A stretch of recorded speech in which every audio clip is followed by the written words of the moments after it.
Back in Washington, President Biden is attempting to salvage an increasingly fractured coalition as Democrats appear to be on the verge of derailing his domestic agenda.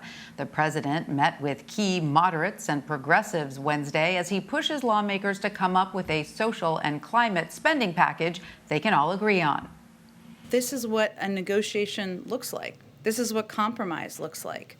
And ultimately, the president also wants to see a robust package that will help lower costs for the American people across the country. You need the votes to get that forward. That is how the process works in Congress. This is democracy in action. His role yesterday was meeting with a range of voices, hearing from them on what they're excited about, where they may have concerns, and trying to help be a unifier in moving the process forward.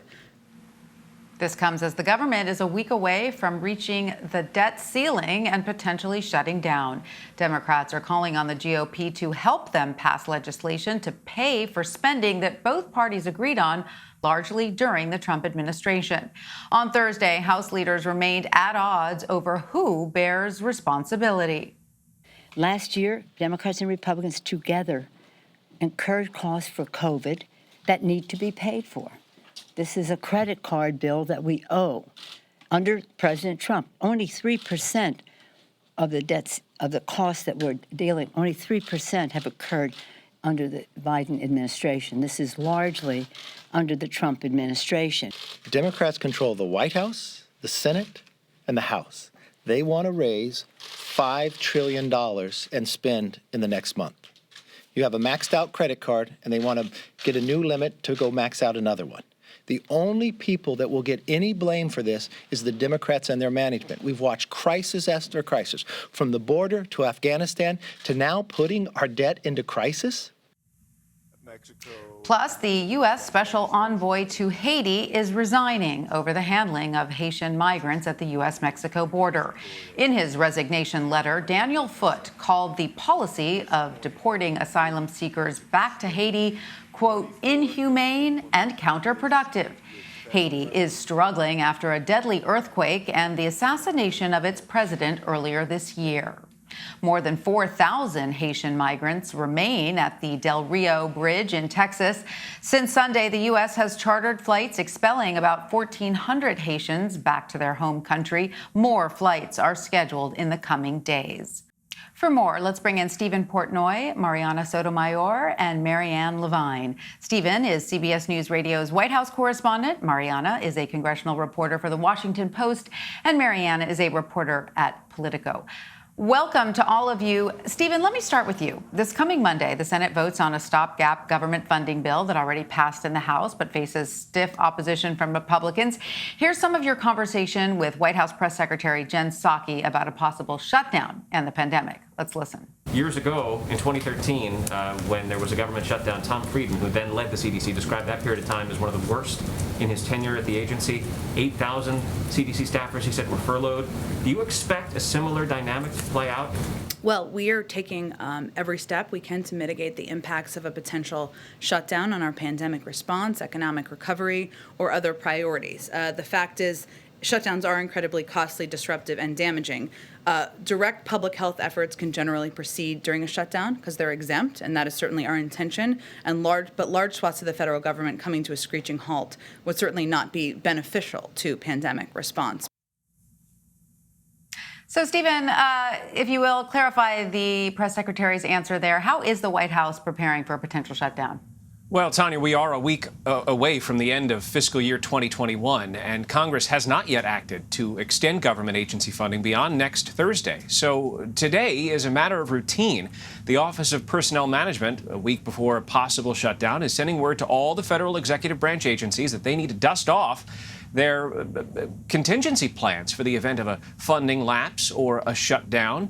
And the White House says that this is something that would occur in any administration at this point if government funding is winding down. The question I put to Jen Psaki today was about the impact this could have on the two most important health agencies when it comes to the response to the pandemic, the CDC and the FDA. I specifically referenced Tom Frieden, who led the CDC in 2013 when there was a government shutdown. Years later, he did an interview in which he described a very painful period for that agency. He said 8,000 CDC workers had to be furloughed. Laboratories were shut down.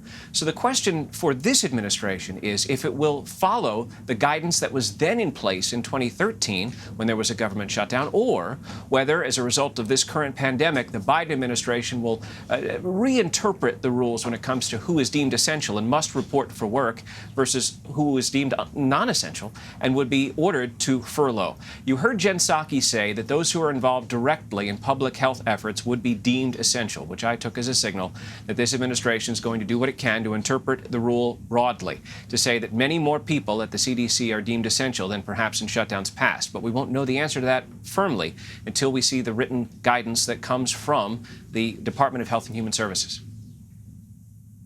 All right. And Marianne, Democrats say they have reached a deal with the White House on a framework to pay for the president's $3.5 trillion social spending package. What more do we know about it?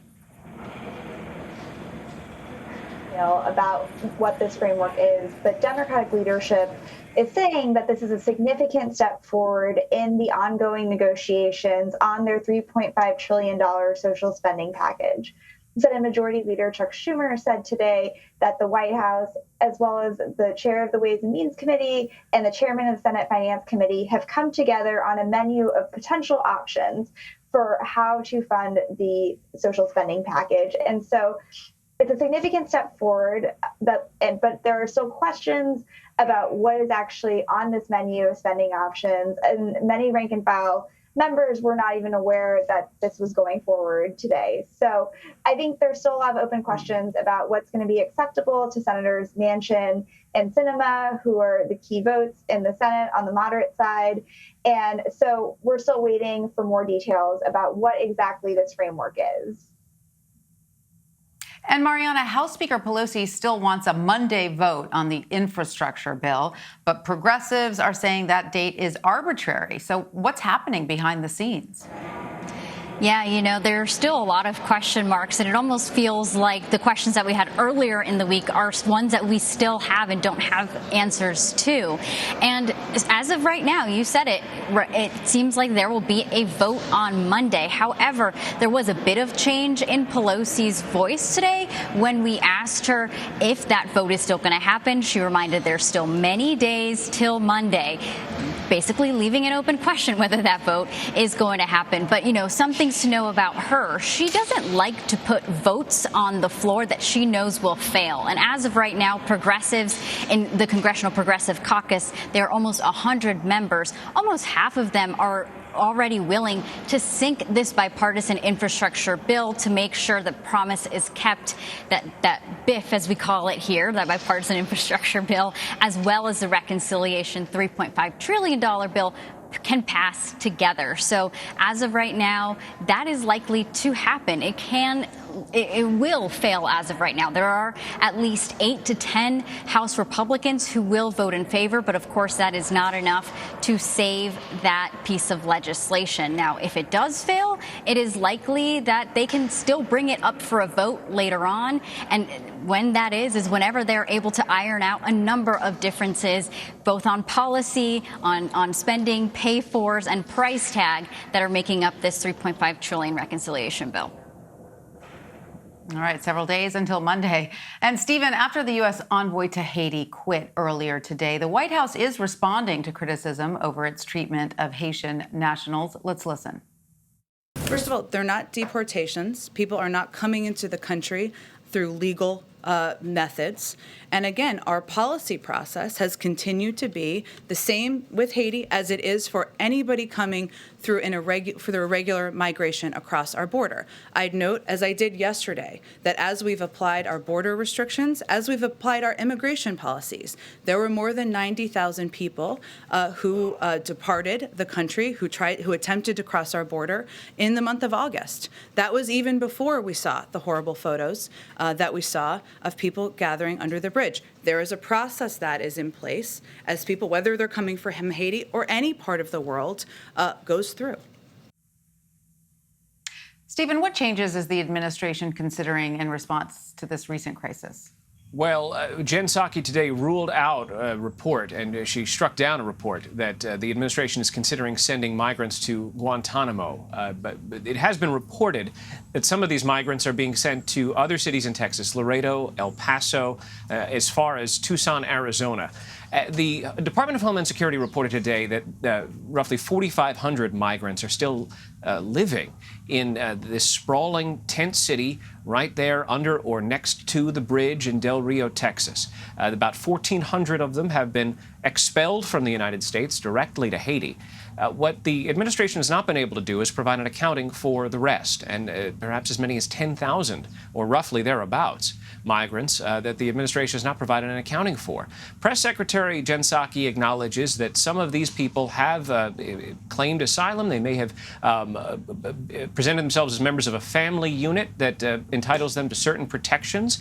And as a result, she says they've been placed in alternatives to detention. So in some cases, they've been issued notices to appear at an ICE facility at a certain date to continue with their immigration process, which could lead to them being granted some permission to stay here, or it could lead to their being ordered to be removed. Now, here's an important announcement that the administration made today. Given the pictures that the world saw this week of Border Patrol agents on horseback trying to prevent migrants from reaching the shore in Del Rio, Texas, essentially to force them back into the Rio Grande, this administration has decided that horses will no longer be used by the Border Patrol in Del Rio, Texas. The administration also had to respond to Daniel Foote, the now former U.S. envoy to Haiti, who said in his resignation letter that the treatment of the migrants in Texas was something he was so disgusted by. He didn't want to even be associated with the U.S. government. And so he resigned today, saying that the expulsion of these Haitians direct to Haiti only compounds that country's misery. The administration's response is to say that Daniel Foote failed to share his concerns about the migrants internally and instead chose to resign. All right. So, Marianne, all of this is highlighting the need for immigration reform. But earlier this week, the Senate parliamentarian rejected Democrats' attempt to put immigration reform in their reconciliation bill. So where does this immigration reform go next? When will it be debated in Congress? It's a tricky question, and Democrats are still plotting their path forward. I spoke to Senate Majority Whip Dick Durbin today, who acknowledged that immigration reform remains an uphill battle. The Senate parliamentarian's ruling on Sunday was much more expansive than Democrats expected. Her ruling basically said that Democrats can't include a pathway to legal status in their social spending plan. And many Democrats viewed that widely as the party's best chance to get immigration reform this Congress, given that bipartisan talks are currently stalled. So right now, what we're seeing is Democrats are trying to come up with some type of plan B that the parliamentarian might approve, that they can include in the social spending package, which they can move along party lines in the Senate. But it's not clear what that plan B is. One suggestion is potentially changing a registry law in which you could change the date at which a person who came to the United States who's undocumented could apply for legal status based on good standing and based on being in the country for a certain amount of time. But whether that passes muster with the parliamentarian is still unclear. A lot of Democrats privately acknowledge that the path to legal status is very slim and seems very unlikely in this broader $3.5 trillion reconciliation bill. And Stephen, President Biden travels to Chicago next week. What is on his agenda there? He's going to Chicago next Wednesday to talk about the impending rules being issued by this administration to large employers that they require their employees to get vaccinated. The administration believes that this is going to be a very important step in helping to see to it that people who have not been vaccinated yet get vaccinated. As far as particular details on exactly what that trip's going to entail, we don't have those yet, but at least we know the president is going to continue taking this case for vaccine mandates on the road. All right, Steven Portnoy, Marianna Sotomayor, and Marianne LeVine, thanks to all of you for joining us. We appreciate it.